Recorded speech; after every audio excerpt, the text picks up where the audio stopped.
What is the difference of scaling a brand on Amazon versus Flipkart? So these are the two pioneers that have redefined the online shopping in the India with a potential base of more than 100 CR. It's a market that Amazon or Flipkart can ignore. Flipkart basically started its journey from India in 2007 and Amazon started in 2013.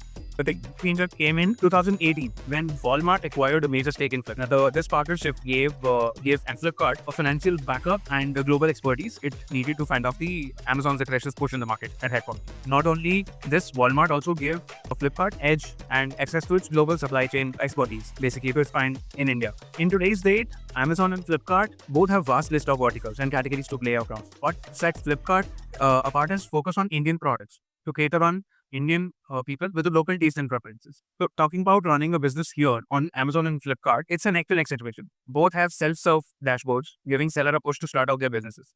Flipkart is for the ones who want to expand their business into Indian consumers. They want to reach Indian consumers, whereas Amazon gives you an edge to expand your business internationally because of the global setup. This is the major difference between Flipkart and Amazon in India today. Doing actual business on Amazon and Flipkart is divided into three parts. First, you start off with signing off your credentials, getting the images done, uploading your catalog, setting the pricing, shipping fees, calculate the margins, and you're good to go to serve on both the platforms. This way you can directly ship pan and get to the consumers.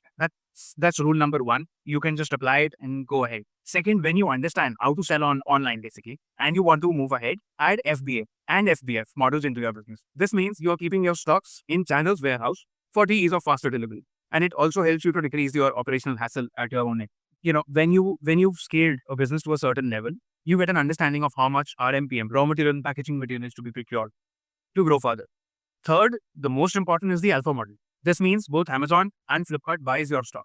Keeps it in their warehouses, takes all the operational internally, ship your products to their customers. Approximately 55% of the Indian mass brands are operating on alpha model in today's day. Yeah, and over the time, Flipkart and Amazon launched some loyalty programs in India just to cater customers and to make a loyal customer base. Amazon launched Amazon Prime. Everybody knows about it. Yeah, with the benefit of faster delivery to Prime customers. Flipkart, on the other hand, launched Flipkart Plus, giving faster delivery to consumers. Plus, they also introduced the concept of Flipkart coins, which you can redeem for extra savings. Yeah, this is what it's all about.